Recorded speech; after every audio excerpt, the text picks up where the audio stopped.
പിതാവിന്റെയും പുത്രന്റെയും പരിശുദ്ധാത്മാവിന്റെയും നാമത്തിൽ അമ്മേ പരിശുദ്ധമേ ദൈവമാതാവേ കൃപാസനത്തിലൂടെ ഞങ്ങൾക്കും ഞങ്ങളുടെ ദേശത്തിനും അമ്മ മധ്യസ്ഥം തേടി തന്ന എല്ലാ അനുഗ്രഹങ്ങൾക്കും കൃപകൾക്കും ഞങ്ങളിപ്പോൾ ഹൃദയം നിറഞ്ഞ നന്ദി പറയുന്നു.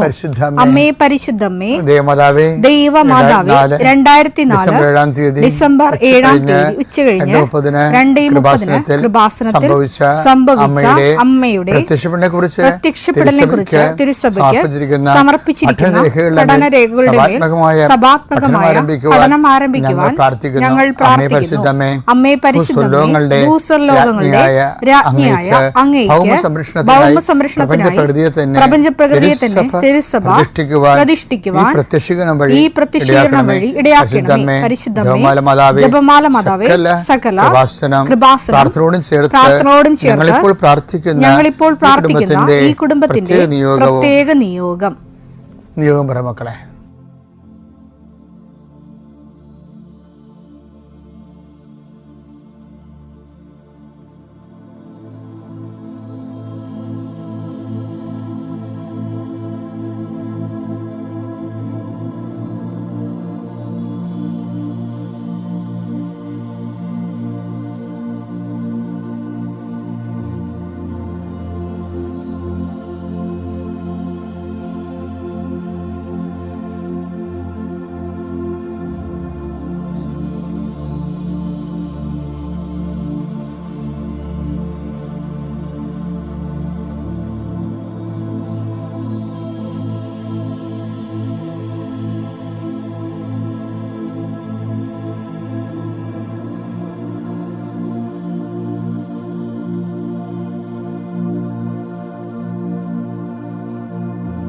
അമ്മയുടെ പ്രത്യക്ഷീകരണത്തിന്റെ ഈ അനുഗ്രഹവേളയിൽ ഞങ്ങൾക്ക് സാധിച്ചു തരുവാൻ കനിയണമേ. ആമേൻ. വിശ്വാസ പ്രമാണം. സർവശക്തനായ പിതാവും ആകാശത്തിന്റെയും ഭൂമിയുടെയും സൃഷ്ടാവുമായ ദൈവത്തിൽ ഞാൻ വിശ്വസിക്കുന്നു. അവിടുത്തെ ഏകപുത്രനും ഞങ്ങളുടെ കർത്താവുമായ ഈശോമിശിഹായിലും ഞാൻ വിശ്വസിക്കുന്നു. ഈ പുത്രൻ പരിശുദ്ധാത്മാവിനാൽ ഗർഭസ്ഥനായി കന്യകാമറിയത്തിൽ നിന്ന് പിറന്ന് പൊന്തിയോസ് പീലാത്തോസിന്റെ കാലത്ത് പീഡകൾ സഹിച്ച് കുരിശിൽ തറയ്ക്കപ്പെട്ട് മരിച്ച് അടക്കപ്പെട്ട് പാതാളങ്ങളിൽ ഇറങ്ങി മരിച്ചവരുടെ ഇടയിൽ നിന്ന് 3-ാം നാൾ ഉയർത്ത് സ്വർഗത്തിലേക്ക് എഴുന്നള്ളി സർവശക്തിയുള്ള പിതാവായ ദൈവത്തിന്റെ വലതുഭാഗത്തിരിക്കുന്നു. അവിടെ നിന്ന് ജീവിക്കുന്നവരെയും മരിച്ചവരെയും വിധിക്കുവാൻ വരുമെന്നും ഞാൻ വിശ്വസിക്കുന്നു. പരിശുദ്ധാത്മാവിലും ഞാൻ വിശ്വസിക്കുന്നു. വിശുദ്ധ കത്തോലിക്കാ സഭയിലും പുണ്യവാന്മാരുടെ ഐക്യത്തിലും പാപങ്ങളുടെ മോചനത്തിലും ശരീരത്തിന്റെ ഉയർപ്പിലും നിത്യമായ ജീവിതത്തിലും ഞാൻ വിശ്വസിക്കുന്നു. ആമേൻ. സ്വർഗ്ഗസ്ഥനായ ഞങ്ങളുടെ പിതാവേ, അങ്ങയുടെ നാമം പൂജിതമാകണമേ. അങ്ങയുടെ രാജ്യം വരണമേ. അങ്ങയുടെ തിരുമനസ് സ്വർഗത്തിലെ പോലെ ഭൂമിയിലും ആകണമേ. അന്നു വേണ്ടുന്ന ആഹാരം ഇന്ന് ഞങ്ങൾക്ക് തരണമേ. ഞങ്ങളോട് തെറ്റ് ചെയ്യുന്നവരോട് ഞങ്ങൾ ക്ഷമിക്കുന്നത് പോലെ ഞങ്ങളുടെ തെറ്റുകൾ ഞങ്ങളോടും ക്ഷമിക്കണമേ. ഞങ്ങളെ പ്രലോഭനത്തിൽ ഉൾപ്പെടുത്തരുതേ, തിന്മയിൽ ഞങ്ങൾ രക്ഷിക്കണമേ. ആമേൻ. നന്മ നിറഞ്ഞ മറിയമേ സ്വസ്തി, കർത്താവ് അങ്ങയുടെ കൂടെ സ്ത്രീകളിൽ അങ്ങ് അനുഗ്രഹിക്കപ്പെട്ടവളാകുന്നു. അങ്ങയുടെ ഉദരത്തിൻ ഫലമായി ഈശോ അനുഗ്രഹിക്കപ്പെട്ടവനാകുന്നു. പരിശുദ്ധ മറിയമേ തമ്പുരാന്റെ അമ്മേ, പാപികളായ ഞങ്ങൾക്ക് വേണ്ടി ഇപ്പോഴും ഞങ്ങളുടെ മരണസമയത്തും തമ്പുരാനോട് അപേക്ഷിക്കണമേ. ആമേൻ. കർത്താവേ, നിന്റെ ഉന്നതമായ നാമത്തിന് സ്തോത്രം ചെയ്യുന്നു. കർത്താവേ, നിന്റെ വിശുദ്ധ പൗരോഹിത്യത്തെ മഹത്വപ്പെടുത്തണമേ. കർത്താവേ, സഭയിലുള്ള സാന്നിധ്യം ദൃഢമാക്കണമേ. 40 വർഷം ഞാൻ അർപ്പിച്ച കുർബാനയുടെ യോഗ്യതയായി കൃപാസനത്താര ജീവനോടെ പ്രത്യക്ഷപ്പെടുന്ന മാതാവിന്റെ മാധ്യസ്ഥതയിൽ ഇന്ന് ഈ പ്രാർത്ഥന കാത്തിരിക്കുന്ന എല്ലാ മക്കളെയും ഞാൻ ആശീർവദിക്കുന്നു. അമ്മ ഇവർക്ക് വേണ്ടി മധ്യസ്ഥം വഹിക്കണമെന്ന് പ്രാർത്ഥിക്കുന്നു. ഗർഭിണികളായ മക്കള്, അവിടെ കുഞ്ഞുങ്ങളെ ഓർത്ത് വിഷമിക്കുന്നവരുണ്ട്. ചിലർക്ക് അനക്കമില്ലാത്ത കുഞ്ഞുങ്ങൾ ഉണ്ടാവും. ചിലർക്ക് രോഗങ്ങൾ മാറാത്ത കാരണം ഉറക്കമില്ലാത്തവരുണ്ടാവും. ഈശോയെ പലതരത്തിൽ വേദന അനുഭവിക്കുന്നവരും പൊറുക്കാത്ത വ്രണങ്ങളുള്ളവരും ഉച്ചമുള്ളങ്കാലം ഉണ്ടാകുന്ന രോഗങ്ങളൊക്കെ ഏറ്റെടുക്കണേ പ്രാർത്ഥിക്കുന്നു. ഈശോയെ വിസ പ്രോസസ്സിലിരിക്കുന്നവരെ, വിസ പുതുക്കി കിട്ടാത്തവരെ, പല രേഖകൾ കിട്ടാത്തവരെ, അതുപോലെ തന്നെ യാത്ര മുടക്കമുള്ളവരെ, പല കാര്യങ്ങൾക്കും തടസ്സങ്ങളുള്ളവരെ, കർത്താവെ കർത്താവിൻ്റെ ഉന്നതമായ നാമത്തിൽ സഭയുടെ അധികാരത്തിൽ കുരിശടയാളത്തിൽ ഞാൻ മക്കളെ ആശീർവദിക്കുന്നു.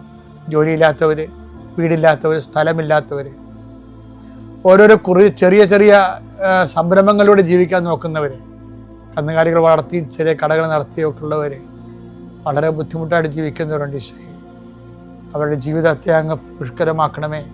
ഈ ആശീർവാദം കൊണ്ട് അവരെ അനുഗ്രഹിക്കണം പ്രാർത്ഥിക്കുന്നു. ഈശോയെ, പലതരത്തിൽ വേദന അനുഭവിക്കുന്നവരും പൊറുക്കാത്ത വ്രണങ്ങളുള്ളവരും ഉച്ചമുള്ളങ്കാലം ഉണ്ടാകുന്ന രോഗങ്ങളൊക്കെ ഏറ്റെടുക്കണം പ്രാർത്ഥിക്കുന്നു. എൻ്റെ കർത്താവിനുമായ നാമത്തിൽ സഭയുടെ അധികാരത്തിൽ കുരിശിൻ്റെ അടയാളത്തിൽ ദൈവശക്തിയാൽ ഞാൻ നിന്നെ ആസ്വദിക്കുന്നു. എൻ്റെ പ്രിയപ്പെട്ട ഈ ദിവസങ്ങളിൽ പള്ളികളിൽ വായിച്ചപ്പോഴേ ഞാനൊരു പരിവർത്തന സങ്കീർത്തനം കേട്ട് എനിക്കത് ഭയങ്കര ഇഷ്ടപ്പെട്ടു കേട്ടോ. ഹോസി പ്രവാചകൻ്റെ ആണ് അധ്യായം 6:6. ബലിയല്ല, സ്നേഹമാണ് ഞാൻ ആഗ്രഹിക്കുന്നത്. ദഹനബലികളല്ല. ദൈവജ്ഞാനമാണ് എനിക്കിഷ്ടം. എൻ്റെ പ്രശ്നം ദൈവം ആഗ്രഹിക്കുന്ന വിഷയം എന്താണ്? സ്നേഹമാണെന്ന്. ഇത് നമ്മൾ എപ്പോഴും നമ്മുടെ മനസ്സിലുണ്ടാകണം. അത് നമ്മൾ പണ്ടേ ഞാൻ പള്ളിയെ കുറിച്ച് ഒരു പള്ളിയിൽ എനിക്ക് പണ്ട് മെയിൻ പരിപാടിയായിരുന്നു കുരിശിൻ്റെ വഴി. പള്ളി കഴിക്കുമ്പോൾ അത് എങ്ങനത്തെ ഒരു ഉച്ചക്ക് തുടങ്ങും, അതായത് ഒരു 3 മണിയാകുമ്പോൾ തുടങ്ങും. ഒരു ബറ്റാലിയൻ അൽമേനികളെ, നല്ല അറിവ് പണ്ഡിത്യമൊക്കെ ഉള്ള അൽമേനികളെ കുരിശിൻ്റെ വഴി പ്രസംഗിക്കാൻ വേണ്ടി ട്രെയിൻ ചെയ്യും.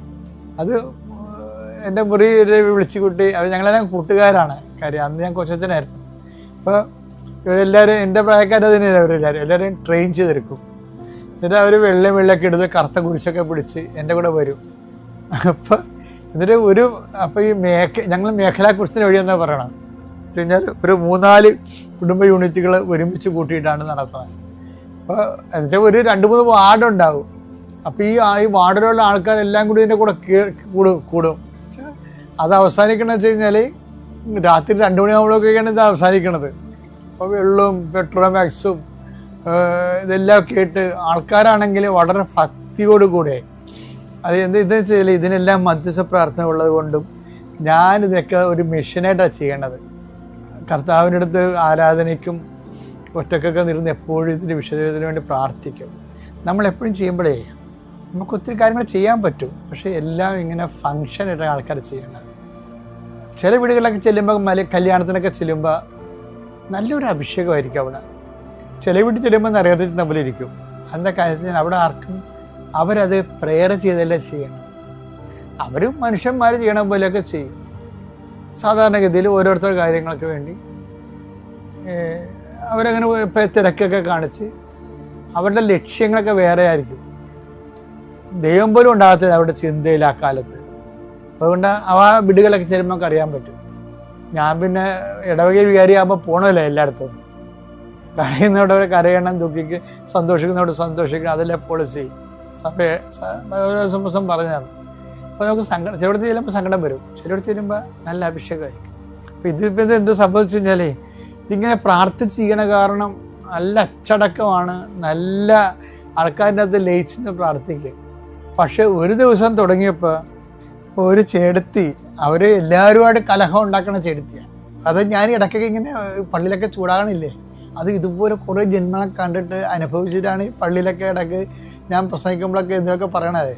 അതായത് ഈ ചേടത്തി 12ാം സ്ഥലത്ത് വെച്ച്, അത് നിങ്ങൾ ജനഗുരുക്കന്മാർ ചിലപ്പോൾ പൊടിക്കൈ പറയാമായിരിക്കും. അത് ഞാൻ ഈ പൊടിക്കൈയല്ലേ പറയണത്, ഞാൻ കണ്ട കാഴ്ചയാണ്.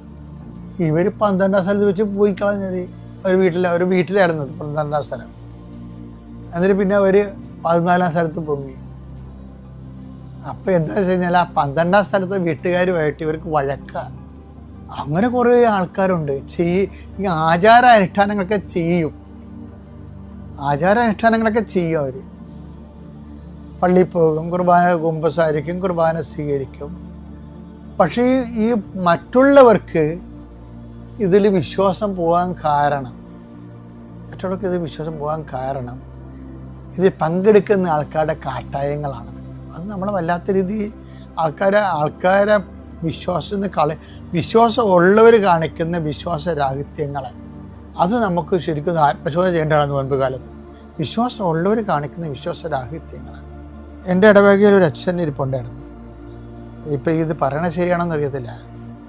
അദ്ദേഹം കുർബാന ഞങ്ങളുടെ ഇടവകയിൽ ട്രഡീഷണൽ ഇടവകയായ കാരണം എല്ലായിടത്തും കുർബാന രോഗികൾക്ക് വെള്ളിയാഴ്ച കുർബാന കൊടുക്കണം, മാസാദ്യ വെള്ളിയാഴ്ച.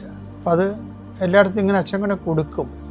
അപ്പോൾ ഈ അച്ഛൻ കൊടുക്കണമല്ല, ട്രഡീഷണൽ ആയതുകൊണ്ട് അച്ഛനത് ചെയ്യണമല്ല എന്ന് വിചാരിച്ച് ചെയ്യണതാണ്. അപ്പോൾ അച്ഛൻ ഈ കപ്പേരും കൂടെ പോകണമല്ല. അച്ഛന് ഒന്നാമത്തെ കുർബാന കഴിയുമ്പോൾ കപ്പേര് രണ്ടാമത്തെ കുർബാനൊക്കെ നിൽക്കുമല്ലോ, അതുകൊണ്ട് കപ്പേരിന് കൂടെ വരാൻ പറ്റത്തില്ല. അപ്പം അച്ഛൻ എന്ത് ചെയ്യും? അച്ഛൻ നേരത്തെ പോകണം. അച്ഛനെ നിൽക്കാൻ എന്താണ്? അച്ഛൻ എന്ത് ചെയ്യും? അച്ഛൻ കുർബാന പോക്കറ്റിലിട്ടുണ്ട്. ആൾക്കാർക്ക് അറിയത്തില്ല ഈ കുർബാന ഇങ്ങനെ പോക്കറ്റിൽ ഇടുന്നുണ്ടോ എന്ന്. അന്ന് അങ്ങേര്, ഞാൻ വളരെ കുഞ്ഞായിരുന്നു, ഞാൻ സെമിനാരിലൊക്കെ പഠിക്കണ 1ാം 2ാം കൊല്ലമൊക്കെ പഠിക്കും. പക്ഷേ ആ അച്ഛൻ കൊച്ചച്ഛനാണ്. പക്ഷേ അത് നമ്മളെ കുർബാന കൊണ്ട് നെഞ്ചത്ത് വെച്ച് ഒരു മാല പോലെ ഒരു സംഭവം എടുത്തിട്ട് അതിൻ്റെ അകത്ത് കുർബാന അടക്കം ചെയ്തിട്ട് അത് നെഞ്ചത്ത് പൊത്തി വെച്ചിട്ട് കപ്പേര് മണി അടിച്ചിട്ടാണ് പോണത്. ഇപ്പം ഇന്ന് മണിയടി ഉണ്ടോയെന്നൊന്നും നമുക്കറിയത്തില്ല പള്ളികളിൽ. പക്ഷെ എന്നാലും ആ കൈ പൊത്തി കുട പിടിക്കുമ്പോൾ അറിയാൻ പറ്റും കുർബാന ഉണ്ടെന്ന് അറിയാൻ പറ്റും. പക്ഷെ ഞാൻ എപ്പോഴും ഓർക്കാറുണ്ട്, ഇത് ജനങ്ങൾ അവസാനം കണ്ടുപിടിച്ചു അച്ഛൻ ഇങ്ങനെ കുർബാന അലക്ഷ്യമായിട്ട് കൊണ്ടുപോകണമെന്നുള്ളത്. അപ്പം നമ്മൾ എന്ത് അച്ഛനാണെന്ന് പറഞ്ഞാലും ശരി, അനുഷ്ഠാനങ്ങളിലും ആചാരങ്ങളിൽ നിന്നിട്ട് അതിൻ്റെ അർത്ഥം അങ്ങ് മനസ്സിൽ അറിയാതെ ചെയ്യണതായിരിക്കും, സൗകര്യത്തിന് ചെയ്യേണ്ടതായിരിക്കും. പക്ഷേ എന്താണ് അതിൻ്റെ അകത്തൊരു സ്നേഹക്കുറവുണ്ട്. അതാണ് പറഞ്ഞത്, ഞാൻ ബലിയല്ല ആഗ്രഹിക്കുന്നത്, സ്നേഹമാണെന്ന്. ഇപ്പം ഈ ചെടുത്ത് ചെയ്ത് അത് തന്നെയല്ലേ ചെയ്തിരിക്കുന്നത്. അവർ ആ 12ാം സ്ഥലത്ത് മുങ്ങിയിട്ട് 14ാം സ്ഥലത്ത് പൊങ്ങണം. അപ്പം ഇങ്ങനെ ആചാരാനുഷ്ഠാനങ്ങളൊക്കെ ചെയ്യുമ്പോൾ അർത്ഥം നഷ്ടപ്പെട്ട് അത് അനാചാരമായിട്ട് മാറും. നോൻപ് കാലത്ത് ആചാരങ്ങളൊക്കെ ചെയ്യുന്നവരുടെ ആചാരങ്ങൾ കൂടുതലാണ് നോൻപ് കാലത്ത്. പക്ഷേ അർത്ഥം നഷ്ടപ്പെട്ട സ്നേഹത്തിൽ വളരുന്നില്ല, അനുരഞ്ജനപ്പെടുന്നില്ല. ദുഃഖവെള്ളിയാഴ്ച കഴിഞ്ഞ് നിനക്ക് ശത്രു ബാക്കി അവശേഷിക്കണമെന്നുണ്ടെങ്കിൽ നീ ചെയ്ത മുഴുവനും അനാചാരമാണ്. ദുഃഖവെള്ളിയാഴ്ച കഴിഞ്ഞു, പിതാവ് ഇവർ ചെയ്യുന്ന എന്തെന്ന് ഇവർ അറിയുന്നില്ല, ഇവരോട് ക്ഷമിക്കണമെന്ന് പറഞ്ഞതിന് ശേഷവും അതിൽ ആ നഗരി കാണിക്കലും, ചില പള്ളികളിലൊക്കെ നഗരി കാണിക്കലില്ലേ, എന്തോ ഒരു ഇടിയാണ് ആൾക്കാരവിടെ രൂപം മുത്താനൊക്കെ. പക്ഷേ അതിനുശേഷം ആ ശത്രുതയായിട്ട് നിൽക്കുന്നു. കർത്താവിൻ്റെ തിരുസ്വരൂപം മുത്താൻ വേണ്ടി ഇടിച്ച ആൾക്കാരുടെയും ശത്രുതയായിട്ട് തന്നെ നിൽക്കുന്നു. അപ്പോഴെന്താ പറ്റണത്? അർത്ഥം, ആചാരത്തിന് അർത്ഥം നഷ്ടപ്പെട്ട് അയാൾ കാണിച്ചത് അനാചാരമാണ്. അതുകൊണ്ടാണ് ദൈവതിരുസന്നിധി അസ്വീകാര്യമായി മാറുന്നത്. പ്രത്യേകം ശ്രദ്ധിക്കണം നോൻപ് കാലത്ത്. പിതാവിൻ്റെയും പുത്രൻ്റെയും പരിശുദ്ധാത്മാവിൻ്റെ നാമത്തിൽ. സി സെബാസ്റ്റ്യൻ, ഞാൻ കൊല്ലത്തുനിന്ന് വരുന്നു. ശക്തികുളങ്ങര ഇടവക. ഈശോയ്ക്കും അമ്മയ്ക്കും നന്ദി പറയുന്നു. ഈ പരിശുദ്ധമായ അൾത്താരയിൽ വന്ന് സാക്ഷ്യം പറയുവാനായിട്ട് എന്നെ ശക്തിപ്പെടുത്തിയ എൻ്റെ ദൈവം മാതാവിനും ഈശോയ്ക്കും ഞാൻ നന്ദി പറയുന്നു. 4ാം മാസം 10ാം തീയതി വന്ന് ആദ്യം ഉടമ്പടി എടുത്തത് എനിക്ക് ഇവിടെ അറിയത്തത് പോലും ഇല്ലായിരുന്നു. അപ്പോൾ എൻ്റെ ഒരു കൂട്ടുകാരി പള്ളിയിൽ വെച്ച് പറഞ്ഞ് അവളിവിടെ വന്ന് ഉടമ്പടി എടുത്തപ്പം അവൾക്ക് ഒത്തിരി നന്മകളുണ്ടായെന്ന്, അവളുടെ ആവശ്യങ്ങളെല്ലാം നടത്തി കൊടുത്തെന്ന്. അപ്പം ഞാനാണെങ്കിൽ ഒത്തിരി സങ്കടത്തിൻ്റെ അവസ്ഥയിലായിരുന്നു. എൻ്റെ ഭർത്താവ് മരിച്ച് 15 ലക്ഷം രൂപയുടെ കടമുണ്ടായിരുന്നു. അപ്പം എനിക്ക് ശരിക്ക് ജീവിക്കാൻ ഒരു മാർഗവും ഇല്ലാത്ത എൻ്റെ നിസ്സഹ അവസ്ഥയിലായിരിക്കുക. അങ്ങനെ ഞാനിതറിയുന്നത്, എൻ്റെ മകൻ ഗൾഫിൽ പോയിട്ട് അവന് ജോലിയൊന്നുമില്ലാതെ വിഷമിച്ച് നടക്കുന്ന അവസ്ഥയായിരുന്നു. അപ്പം അയാളെ വിളിച്ചപ്പോൾ അയാൾ പറഞ്ഞു 90 ദിവസമാകുമ്പോഴേ വരത്തോളെന്ന് പറഞ്ഞു. ഞാനാണെങ്കിലോ എൻ്റെ മനസ്സങ്ങ് അമ്മയെ കണ്ടോളാൻ വയ്യ, ഞങ്ങൾ വെമ്പൽ കൊള്ളുന്നു, ഇവിടം വരാൻ അറിഞ്ഞുകൂടായിരുന്നു. പിന്നെ ഞാൻ രണ്ടും കൽപ്പിച്ച കൊല്ലം ബസ് സ്റ്റാൻഡിൽ ചെന്ന് വണ്ടി കയറി ഇവിടെ വന്ന് ഇറങ്ങി. അവിടുന്ന് ഞാനിവിടെ വന്ന് ആദ്യം ഓടി വന്ന് അമ്മേനെ എനിക്കൊരു നോക്ക് കാണണമെന്നായിരുന്നു. ഞാൻ ഓടി വന്ന് അമ്മയെ കണ്ട്. അപ്പം എനിക്ക് പറഞ്ഞറിയിക്കാൻ വയ്യാത്ത സന്തോഷമായിരുന്നു. ഞാൻ എൻ്റെ അമ്മയെ കണ്ണ് നിറയെ കണ്ടല്ലോ എന്ന് ഓർത്തിട്ട്. എന്നിട്ട് ഞാൻ പോയി ഉടമ്പടി എടുത്ത് ഉടമ്പടി കൊണ്ടുപോയി എല്ലാം കഴിഞ്ഞ് ഞാൻ തിരിച്ചു വന്ന്. അപ്പോൾ എൻ്റെ 6 നിയോഗങ്ങൾ ഞാൻ അതിൻ്റെ അകത്ത് വെച്ചിട്ടുണ്ടായിരുന്നു. എന്നിട്ട് ഞാൻ തിരിച്ച് വീട്ടിൽ പോകുമ്പോൾ ഒരു നേരം, അപ്പം വീട്ടിൽ പോകാൻ നേരമായപ്പം എനിക്ക് അറിയത്തില്ല ഇവിടെ പൈസ ചിലവുണ്ടെന്നൊന്നും. അപ്പം ഞാൻ അത്യാവശ്യം വണ്ടിക്കൂലിക്കുള്ളതുമായിട്ടാണ് വന്നത്. അപ്പോൾ എനിക്കൊരു 50 രൂപയും കൂടി ഉണ്ടെങ്കിൽ എനിക്ക് വീട്ടിൽ പോകാൻ പറ്റത്തുള്ളായിരുന്നു. ഞാനിങ്ങനെ കുറേ മുഖങ്ങളെ നോക്കി, എനിക്ക് ആരോടും ചോദിക്കാൻ പറ്റിയില്ല. അവസാനം ഞാൻ നോക്കിയപ്പം എൻ്റെ മോനെപ്പോലെ ഒരു മോൻ അവിടെ നിൽക്കുന്നു വെളിയിൽ. അപ്പോൾ ഞാൻ മോനോട് പറഞ്ഞ് രഹസ്യമായിട്ട്, മോനെ എനിക്ക് വണ്ടിക്കൂലിക്ക് പൈസ കുറവാണ്, എനിക്കൊരു 50 രൂപ തരുമോ മോൻ, അമ്മയ്ക്ക് വീട്ടിൽ പോകാനാന്ന് പറഞ്ഞു. അപ്പോൾ ആ മോൻ എനിക്ക് തന്നു. അപ്പോൾ എനിക്കൊരു സംശയം, മോനിനി വണ്ടിക്കൂലിക്ക് പൈസയുണ്ടോ? അപ്പം ഞാൻ വിളിച്ചിട്ട് ചോദിച്ചു, മോന് വണ്ടിക്കൂലിക്ക് പൈസ ഉണ്ടോ? അമ്മയ്ക്ക് തന്നതിന് മോൻ്റെ വണ്ടിക്കൂലിയാണോ? അപ്പം മോൻ എന്നോട് പറഞ്ഞ്, അമ്മയില്ല, കിടക്കുന്ന വണ്ടിയിലാണ് ഞാൻ വന്നതെന്ന് പറഞ്ഞ്. അപ്പോൾ എനിക്ക് സമാധാനമായി. ഞാൻ ഇവിടുന്ന് വീട്ടിൽ പോയി. എൻ്റെ വീട്ടിൽ ചെന്ന് കയറി ഞാൻ ഉടമ്പടി അമ്മയുടെ പ്രാർത്ഥന ചൊല്ലി, മെഴുകുതിരി കത്തിച്ച് വെച്ച് പ്രാർത്ഥന ചൊല്ലി, എൻ്റെ നിസ്സഹാവസ്ഥയോടുകൂടി തന്നെ ഞാൻ ആയിരുന്ന അവസ്ഥയിൽ പ്രാർത്ഥിച്ച് എന്നെ ജീവിതത്തിലേക്ക് അമ്മ മാതാവ് ഇറങ്ങി വന്ന് മഴ പെയ്യുന്നത് പോലെ കൃപ ചൊരിയാൻ തുടങ്ങി. എൻ്റെ മകന് ജോലിയായി. അവൻ ജോലി ചെയ്യുന്നിടത്ത് പൊന്ന് വാരി കൊടുക്കുന്ന കണക്ക് സമ്പത്ത് കൊടുത്തു കൈ നിറയെ. അവനതെല്ലാം എനിക്ക് അയച്ചു തന്ന് എൻ്റെ കടബാധ്യതകളിൽ മാറി. എനിക്ക് കൊടുക്കാനും കഴിക്കാനും ഒന്നുമില്ലായിരുന്നു. ദരിദ്രമായ അവസ്ഥയായിരുന്നു. അവിടെയെല്ലാം നിറവ് കൊണ്ട് നിറച്ച് എനിക്ക് കൈ നിറയെ ആവശ്യത്തിൽ കൂടുതൽ വസ്ത്രം വാങ്ങിച്ചു തന്നു. എനിക്ക് കയ്യിലും കഴുത്തിലും കാതിലും എല്ലാം ഇടാൻ പൊന്ന് തന്ന്. വാഹനങ്ങളൊന്നുമില്ലായിരുന്നു, വാഹനങ്ങൾ തന്ന്, അതും വില കൂടിയ വണ്ടി, ഒരു ആക്റ്റീവായും അല്ലാതെ മോന് കോമ്പസിൻ്റെ ഒരു വണ്ടി, അങ്ങനെയെല്ലാം തന്ന്. പുരയിടം വേണമെന്ന് പറഞ്ഞു പള്ളിമുറ്റത്ത്. അപ്പോൾ ഞങ്ങൾക്ക് 10 സെൻറ്റ് സ്ഥലം 200 ലിൻസും കൂടി കൂട്ടി 10 സെൻറ്റ് സ്ഥലവും അമ്മ തന്നു. അതും നല്ല വിലയുള്ള പുരയിടം ശക്തികുളങ്ങര പള്ളിയുടെ അടുത്ത്. അങ്ങനെ അമ്മ ഞങ്ങൾക്കെല്ലാം തന്നു. 1 വർഷം ആകുന്നതിനകത്ത് വെച്ച് ഇതെല്ലാം തന്ന്. എനിക്ക് സാക്ഷ്യം പറയണമെന്നും പറഞ്ഞ് ഞാൻ ഇവിടെ വന്നിട്ട് ഞാനിങ്ങനെ ചുരുക്കിയൊക്കെ എഴുതിക്കൊണ്ട് കൊണ്ടുവരും. എന്നിട്ട് ഇവിടുന്ന് ഒപ്പിട്ട് മേടിക്കും, ഞാനങ്ങ് പോകും.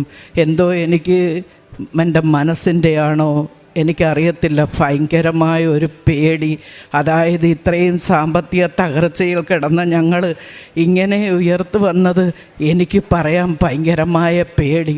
ഇനി മനുഷ്യൻ തെറ്റിദ്ധരിക്കുമോ, എങ്ങനെ ആയിരിക്കും ഒന്നൊന്നും പറയാൻ വയ്യാത്ത കണക്ക്. ഇപ്പോൾ ഞാൻ ഇവിടെ നിൽക്കുമ്പം ജോസഫ് അച്ഛൻ പറഞ്ഞതുപോലെ തന്നെ എൻ്റെ മനസ്സിൽ അന്ന് തോന്നിയ കാര്യങ്ങൾ ഞാനതുകൊണ്ട് ആരോട് പറയാതിരുന്നില്ല, മനുഷ്യരോട് പറയുന്നുണ്ടായിരുന്നു. ഞാൻ ഈ ആൾത്താരെ കയറി നിന്ന് പറയാനുള്ള ധൈര്യമോ മനഃശക്തിയോ ഒന്നും എനിക്കില്ലായിരുന്നു. ഞാൻ ഇത്രയും നാളും അത് പറയാതെ തന്നെ നടന്നു. ഇതിനിടയ്ക്ക് വെച്ച് ജീവിത തകർച്ച വന്ന് തന്നതിനേക്കാൾ ഇരട്ടി സാമ്പത്തിക കടബാധ്യതകളൊക്കെ വന്ന് അപ്പോഴും ഞാൻ എന്ത് ചെയ്യണമെന്നറിയാൻ വയ്യാതെ ഞാൻ വിഷമിച്ച് കുറച്ച് നാൾ ഞാനൊരു വല്ലാത്ത മാനസിക അവസ്ഥയിലോട്ട് കടന്നുപോയി. അപ്പോഴും ഞാൻ ഇതൊന്നും ചെയ്തില്ല. അപ്പം ഞാൻ ഇവിടെ വന്നപ്പോഴത്തേന് ചോദിച്ചപ്പം പറഞ്ഞ് അത് അസാധുവായി പോയി, ഒരു പുതിയ ഉടമ്പടി എടുക്കാൻ പറഞ്ഞ്.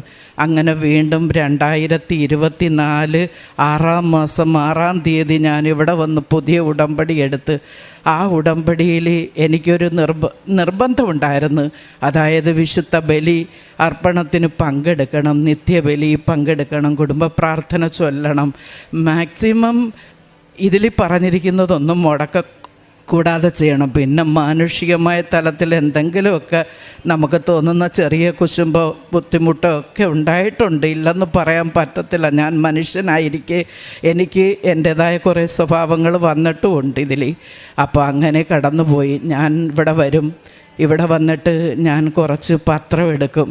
എടുത്തിട്ട് ഞാൻ കൊണ്ടുപോയി കൊടുക്കും. അപ്പോൾ 2-3 ഡേറ്റൊക്കെ ആണെങ്കിലും നമ്മൾ ചെല്ലുമ്പം ഞാൻ റോഡൊക്കെ നടന്ന് കൊടുക്കുമ്പം പറയും ഇത് കിട്ടിയെന്ന് പറയും. അത് കാരണം ഞാൻ ഒക്ടോബർ മാസം 2025 ഒക്ടോബർ മാസം 1-ാം തീയതി തന്നെ ഞാൻ ഓടി വന്ന് വണ്ടി കയറി ഇവിടെ വന്ന് 10 കെട്ടെടുത്ത് ഞാനിവിടെ വരുമ്പോൾ അച്ഛൻ എന്നെ നോക്കുന്നുണ്ടായിരുന്നു. ഞാനിങ്ങ് വന്ന് അമ്മയുടെ അടുത്ത് വന്ന് പ്രാർത്ഥിച്ചിട്ട് ഞാൻ തിരിച്ചു പോയി. ഞാൻ ടൗണിൽ ഇറങ്ങിയിട്ട് അവിടെ നടന്ന് എല്ലായിടത്തും കൊടുത്ത്, ഓട്ടോക്കാർക്കും അങ്ങനെ കടകളിലും എല്ലാം കൊടുത്തിട്ട് ഞാൻ രാത്രിയായപ്പം തിരിച്ച് വീട്ടിൽ പോയി. അപ്പോൾ എൻ്റെ ബലിയർപ്പണം ഞാൻ മുടക്കുന്നില്ലായിരുന്നു. അങ്ങനെ ഞാൻ 6-ാം തീയതിയും ഞാൻ നിത്യബലിക്ക്, അതായത് അമ്മയുടെ ജപമാല തുടങ്ങിയിരിക്കുന്നത് കൊണ്ട് വൈകുന്നേരം വരെയും ബലിയർപ്പണമുണ്ട്. അപ്പം ഞാൻ കൊല്ലത്ത് ബലിയർപ്പണത്തിന് വരുമ്പോഴാണ് എനിക്ക് ഈ അപകടം ഉണ്ടാകുന്നത്. എൻ്റെ ഓട്ടോയിൽ ഒരു തേങ്ങ ലോഡ് വന്ന വണ്ടി വന്ന് ഇടിച്ച് എൻ്റെ ഈ കൈയുടെ ഉടുപ്പ് പൊക്കണമേ, ഉടുപ്പ് പൊക്കണമേ.